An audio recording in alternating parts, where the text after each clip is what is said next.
हाँ जी, रिप्रोडक्शन है आज लाइकन की। रिप्रोडक्शन इसमें भी जैसे फंगस में होती है या एल्गी में आपने देखा था, बिल्कुल वही तरीक़ाकार होंगे। वेजिटेटिवली ये सेक्सुअल एंड सेक्सुअल टाइप्स हैं। वेजिटेटिव रिप्रोडक्शन जो है उसमें क्या होगा, फ्रेगमेंटेशन। अगर कोई बॉडी पार्ट जो है वो टूट जाता है, ठीक है, और वो जो है नया प्लांट बना दे, तो उसको हम कहते हैं फ्रेगमेंटेशन के थ्रू रिप्रोडक्शन हो रही है। ऐसा होता है फोलियोज और फुटिकोज लाइकन के अंदर। अच्छा जी, जो ब्रेकेज है वो किस वजह से होती है? किसी भी स्ट्रेस की वजह से, डेथ हो गई है प्लांट की, कुछ हिस्से बच गए, डिकम्पोज होने से पहले पहले जो है वो नए प्लांट्स में चेंज हो सकते हैं। अच्छा जी, और एक और तरीका कर क्या था, मैकेनिकली कोई भी स्ट्रेस मिला है प्लांट को, उसके नतीजे में मतलब कोई प्लांट को चोट लगी, कुछ उस पर गिर गया, वो हिस्सों में तकसीम हो गया, ठीक है, तो इन टर्न उसके जो पार्ट्स हैं वो नया प्लांट बना देगा।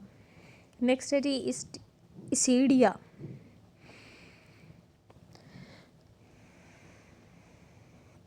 जो प्लांट होता है लाइकन का, उसकी अपर साइड पे छोटी छोटी सी आउट ग्रोथ बनती हैं, छोटी छोटी सी गोल गोल सी छोटी छोटी सी ग्रोथ्स बनती हैं, और उनको हम कहते हैं इसीडिया। अच्छा जी, अब वो जो गोल सी बॉल होती है छोटी सी, उसके पास एल्गल सेल्स भी होते हैं और फंगल सेल्स भी होते हैं, ठीक है, और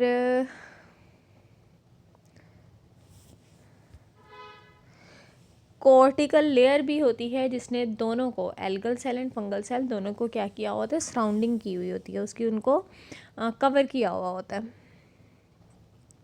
अच्छा जी, अब वो छोटे छोटे से होते हैं, वहाँ से वो कहीं भी मूव कर सकते हैं, किसी भी चीज़ के थ्रू, हवा के थ्रू, या वैसे गिर सकते हैं वहाँ से अपने पेरेंट प्लांट से। जैसे गिरेंगे, जहाँ जाएंगे वहाँ जाके ये नया प्लांट बना देंगे।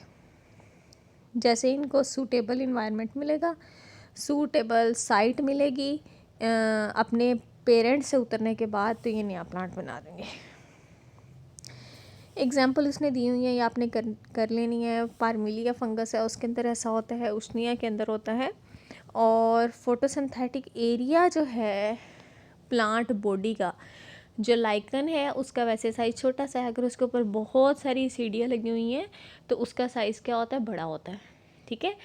तो ये नंबर 1 तो इसका पर्पस या फ़ायदा ये है कि प्लांट इसके थ्रू रिप्रोडक्शन कर रहा है।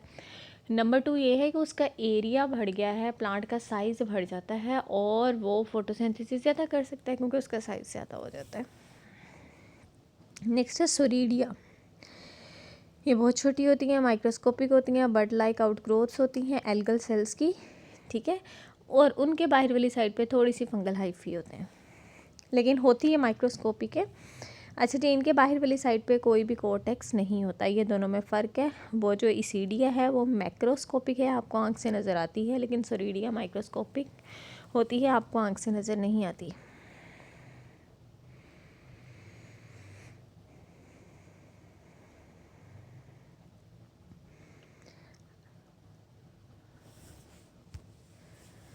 अच्छा जी, ये पस्ट्यूल लाइक होती हैं, मतलब पाउडरी पस्ट्यूल, जिस तरह पाउडर पड़ा हुआ होता है। शुरू शुरू में जो सोरीडिया बनने लगती है उसके बाहर वाली साइड पे कोर्टेक्स की लेयर होती है, लेकिन विद टाइम जैसे वो मैच्योर होती है तो उसकी जो बाहर वाली लेयर है कोर्टेक्स की वो फट जाती है, अंदर से जो पस्ट्यूल लाइक स्ट्रक्चर्स जो हैं वो विजिबल होती हैं, वो होती हैं सोरीडिया। और वो जो सोरीडियाँ हैं वो चूँकि बहुत छोटी होती हैं, विंड के थ्रू उड़ के जा सकती हैं, एनिमल्स के थ्रू जा सकती हैं, ये किसी भी और वे से, जिस तरह के बारिश के कतरे ऊपर पड़े तो उसके नतीजे में वो उड़ के दूर तक पहुंच सकती हैं। तो ये किसी नई जगह शिफ्ट हो जाती हैं, वहाँ जाने के बाद नया थैलस या नया लाइकन का प्लांट बना देती हैं। नेक्स्ट है ब्लास्टीडिया। अच्छा जी, प्लास्टिडिया जो है ये यीस्ट की तरह के होते हैं, जिस तरह यीस्ट होती है ना यूनिसेलुलर सी, बिल्कुल उसी तरह की ये होती हैं। तो यीस्ट लाइक सेगमेंटेड प्रोपिग्यूल्स बनते हैं इसके अंदर, कुछ लाइकन्स के अंदर। और वो जो प्रोपिग्यूल्स हैं वो उन पौधों से उड़ के जाते हैं नए प्लांट्स के ऊपर, नई जगह पे, और वहाँ जाके नया प्लांट में चेंज हो जाते हैं, नया लाइकन बनाते हैं। तो इसको हम कहते हैं ब्लास्टीडिया। ये तो थे वेज वेजिटेटिव रिप्रोडक्शन के। नेक्स्ट है एसेक्सुअल रिप्रोडक्शन। एसेक्सुअल रिप्रोडक्शन जैसे आपने एल्गी में पढ़ी है, फंजाई में पढ़ी है, कि प्लांट किसी भी किस्म के स्पोर्स बनाता है। ठीक है, ऊपर वाली जो थी वो तकरीबन बॉडी पार्ट थे, या बॉडी पार्ट थोड़े से तब्दील हुए हुए बॉडी पार्ट से, स्पोर्स नहीं थे। लेकिन ये स्पोर्स होंगे लेकिन एसेक्सुअल होंगे, जस्ट सिंगल पेरेंट इनको बनाएगा, तो ये एसेक्सुअल रिप्रोडक्शन होगी। अच्छा जी, किन किन तरीक़ों से होती है जी? कोनिडिया से, पिक्निडिया से और ओइडिया से। ठीक हो गया। कोनिडिया भी आपको पता है कैसे होते हैं, फंगस में आपने पढ़े हैं। पिक्निडिया भी आपने फंगस में देखे हैं, ओइडिया भी आपने देखे हैं। तो ये वो जनरल टाइप के ही होते हैं, जनरल से स्पेशली उन्होंने नहीं बताए हुए। और इन तरीक़ेकार से एसेक्सुअल रिप्रोडक्शन हो जाती है। नेक्स्ट है सेक्सुअल रिप्रोडक्शन।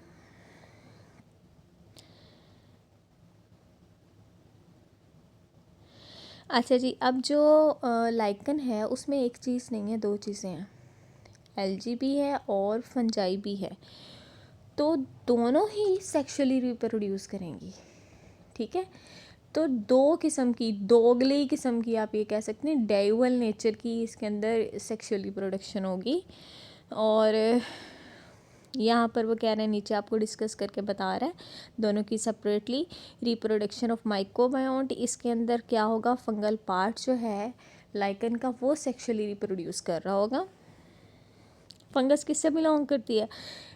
लाइकन में ज़्यादातर फंगस एस्कोमाइसीट से बिलोंग कर रही होती है, बहुत कम मेंबर्स बेसिडियो के होते हैं और ड्यूट्रो के होते हैं।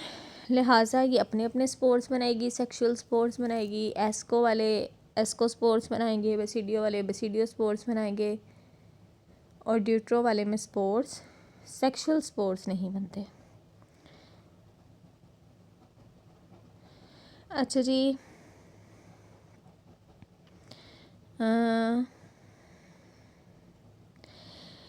लाइकन ये वाला स्पोर बनाएगी। फॉर एग्जांपल अगर लाइकन जो है वो एस्कोमाइसीट का मेंबर है, उसके पास जो फंगल मेंबर है वो एस्कोमाइकोटा से बिलोंग करता है, तो वो एस्कोस्पोर्स बनाएगा। एस्कोस्पोर्स वहाँ से क्या करेंगे, बनने के बाद, मैच्योर होने के बाद वहाँ से रिलीज़ हो जाएंगे लाइकन थैलस से, और कहीं जाके गिरेंगे।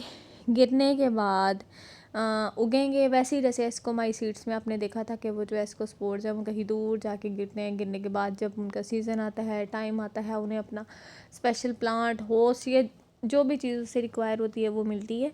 तो मिलने के बाद वो क्या करते हैं, ग्रो करके अपनी माइसीलियम बनाते हैं।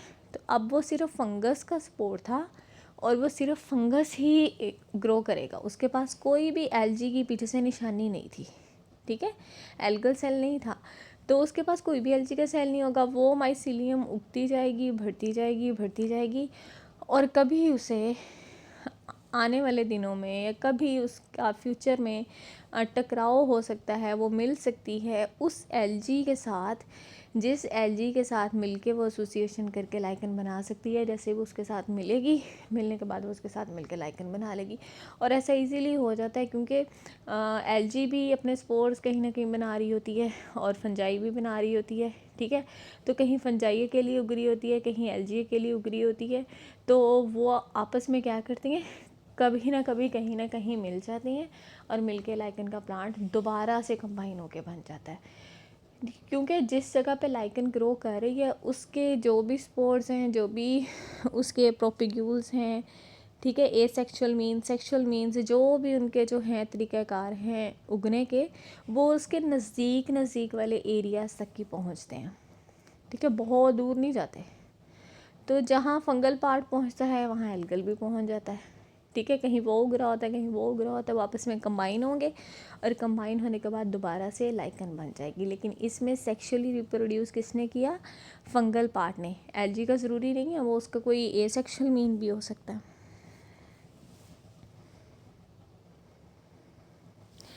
अच्छा जी, ये तो हो गया। नेक्स्ट जी, एस्कोलाइकन के बारे में आपको बता रहा है। जिसके अंदर जो फंगल पार्ट है वो कौन सा होगा, एस्कोमाइसीट्स का मेंबर होगा। हाँ जी, तो एस्कोस्पोर बनेगा इसके अंदर, सीधी सी बात है, आपने पहले भी पढ़ा हुआ है। एस्कोस्पोर एस्कोकार्प के अंदर बनता है।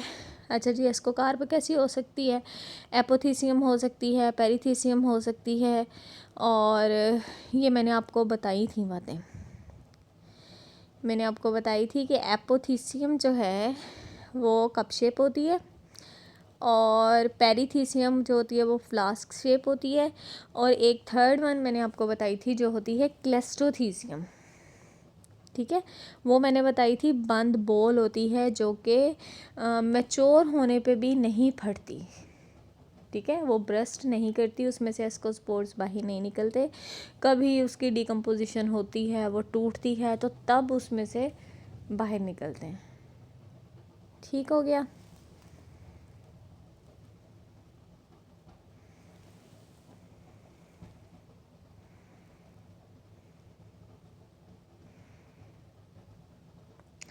तो ये था जी एस्कोलाइकन वाला, उसने बताया है, बाकी उसने नहीं बताया। अहमियत बता रहा है जी आपको लाइकन की, उसने आपको डिटेल में जो एलजी मेंबर है उसका भी नहीं बताया कि वो कैसे सेक्सुअली रिप्रोड्यूस करती है। अच्छा जी, नेक्स्ट है जी इम्पोर्टेंस है इसकी, अहमियत क्या है लाइकन की। बहुत फ़ायदेमंद है ये, बहुत अहम रोल प्ले करती है ये। जिस तरह के क्या हो गया, नंबर 1 है रोल इन इस्टेब्लिशिंग इकोसिस्टम। अच्छा जी, कोई भी जगह जहाँ भी ज़िंदगी नहीं है, कोई पथरीली चट्टान है, उसके ऊपर कोई भी ज़िंदा चीज़ अभी नहीं रह रही, तो ज़िंदगी शुरू करने में, ठीक है, जो पहली चीज़ वहाँ जाके आपको ज़िंदा रह के दिखाती है, तो लाइकन भी उन चीज़ों में से एक होती है। किसी भी जगह पर सक्सेशन शुरू करने में या कोई भी इकोसिस्टम बनाने में, ठीक है, जो पहला कदम वहाँ पर रखती है किसी ऐसे इन्वायरमेंट में जहाँ अभी ज़िंदगी नहीं है, वो लाइकन होती है। लाइकन पायनियर के तौर पे काम करती है। अच्छा जी, इनिशिएट करती है नंबर 1, जहाँ पे जाके लाइकन उगेगी। उगने के बाद क्या होता है, सक्सेशन आपने पढ़ी हुई है इकोलॉजी में बहुत अच्छे तरीके से लास्ट ईयर। तो जो सक्सेशन है उसमें यही होता है कि प्लांट कोई किसी जगह जाके ग्रो करता है, जिस तरह लाइकन हो गई, तो वक्त के साथ साथ वो डेड भी करती है। ठीक है, इसके अलावा वो जिस सॉइल पे, रॉक पे उग रही होती है, उसकी जड़ें अंदर जाती हैं, राइजवाइड्स उनको कहते हैं, जड़ें तो नहीं कहते। वो जैसे ही अंदर जाती हैं तो उसको फाड़ती हैं, ठीक है, वो भी भूरती है रॉक। मज़ीद इनकी भी डेड बॉडी जब बनती है तो वो भी उसके अंदर क्या ऐड करती है, मिनरल्स ऐड करती है, तो नतीजे में वहाँ पर सॉइल बनना शुरू हो जाती है। तो सॉइल बनाने का काम किसी नई जगह पर लाइकन करती है। अच्छा जी, रॉक्स के ऊपर जब ये उग रही होती है तो साथ में इसके पास फंगस होती है चूँकि, और फंगस का काम है कि वो एसिड जो है वो बनाती है, और जैसे ही एसिड बनाती है तो रॉक क्या करती है, टूटना शुरू हो जाती है। रॉक की वेदरिंग होती है, केमिकल वेदरिंग। अच्छा जी, रोल इन नाइट्रोजन फिक्सेशन है। आपको पता है कि लाइकन के अंदर एलजी भी होती है, फंजाई भी होती है। तो एलजी का जो मेंबर है वो कौन सा होता है, ब्लू ग्रीन एलजी का। और जो ब्लू ग्रीन एलजी है वो नाइट्रोजन फिक्सेशन करती है। ठीक है, नाइट्रोजन फिक्सर होते हैं वो, और लिहाजा आपके मट्टी जो है उसके अंदर नाइट्रोजन जो है वो आती है बाइंड फॉर्म में लाइकन की वजह से। Role as a pollution indicator.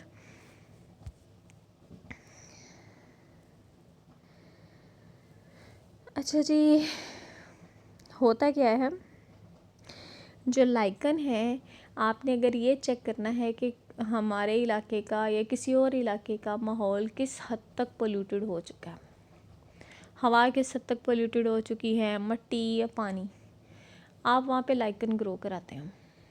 ठीक है, किसी भी 2 एरिया की मिट्टी ली, उसकी ज़्यादा पोल्यूटेड है या उसकी ज़्यादा पोल्यूटेड है, 2 साइड्स की लेके देख लिया आपने, और उसके अंदर लाइकन को ग्रो कराया जाता है, और जो लाइकन है उसके कलर में चेंज आ जाता है। ठीक है, उसके साइज़ में भी चेंज आता है, लेकिन उसके कलर में जो है वो बड़ा ज़बरदस्त चेंज आता है। और यहाँ से पता आपको इंडिकेशन हो जाती है, आपको पता चल जाता है कि कहाँ की जो है सॉइल वो ज़्यादा पोल्यूटेड है, कहाँ की कम है।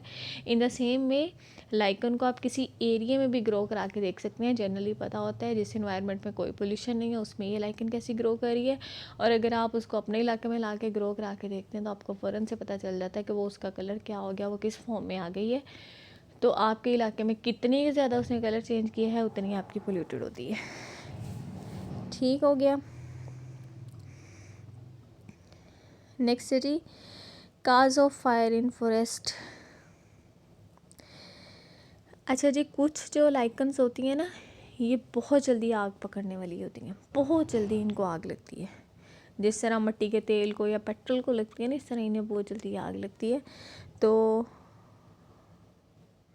ये क्या करती हैं, जंगलात में आग लगाने का बाइस बनती हैं। ठीक हो गया।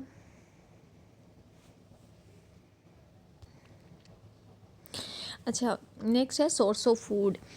वैसे तो ज़्यादातर लाइकन नहीं खाई जाती, लेकिन लाइकन की कुछ टाइप्स ऐसी हैं, बहुत कम ऐसी लाइकन्स हैं जिनको खाया भी जाता है। क्यों खाया जाता है? उनके अंदर कोई ऐसी चीज़ तो होती है, कार्बोहाइड्रेट होता है एक, लाइकिनिन उसका नेम है।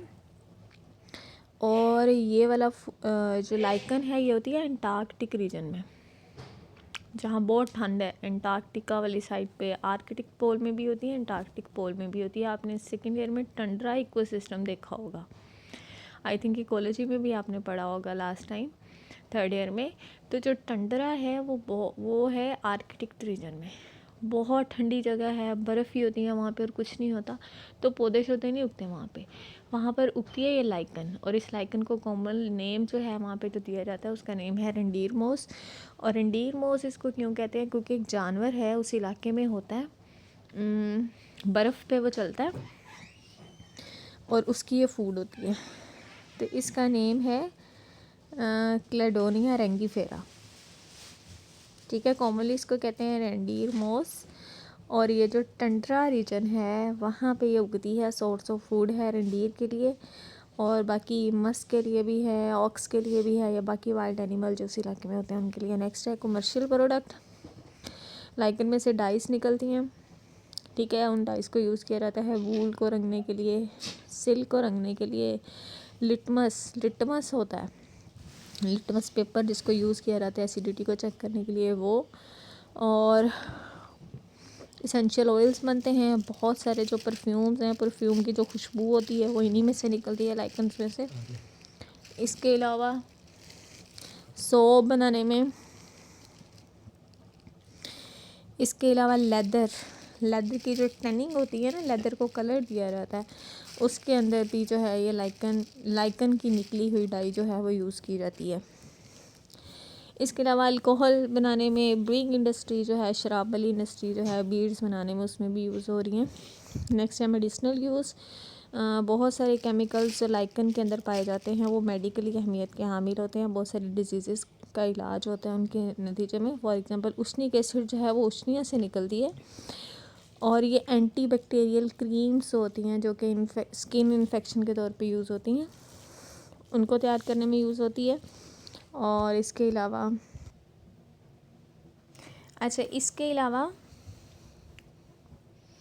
टाइगेरा कैनिना है। टाइगेरा, ये जो है साइंटिफिक नेम जो डॉग का होता है ना, उसमें लगता है टाइगेरा। तो टाइगेरा कैनिना लाइकन का नेम है उसी के लिहाज से। और जब वो कुत्ता काटता है ना, जो पागलपन, जो बंदा पागल हो जाता है, मैडनेस होती है पागल कुत्ते के काटने की वजह से, जिसको हाइड्रोफोबिया भी कहते हैं, जिस बंदे को पानी से वो हो जाती है, बंदा पानी के पास नहीं जा सकता, हाँ जी, तो वो उसके इलाज के लिए ये वाली लाइकन यूज़ होती है। नेक्स्ट है, कुछ लाइकन की स्पीशीज़ हैं वो उसमें से एसिड निकलता है, प्रोटोलाइचिस्टर्निक एसिड। अच्छा, क्या है ये? प्रोनाउंसिएट नहीं हुआ मेरे से सही से। अच्छा जी, ये एंटी कैंसर ड्रग्स बनाता है, एंटी कैंसर ड्रग्स जो हैं वो उनके अंदर यूज़ होता है ये वाला एसिड। और इसके अलावा एलोवेरिया है, पल्मोनोरिया, नाम से पता चल रहा है।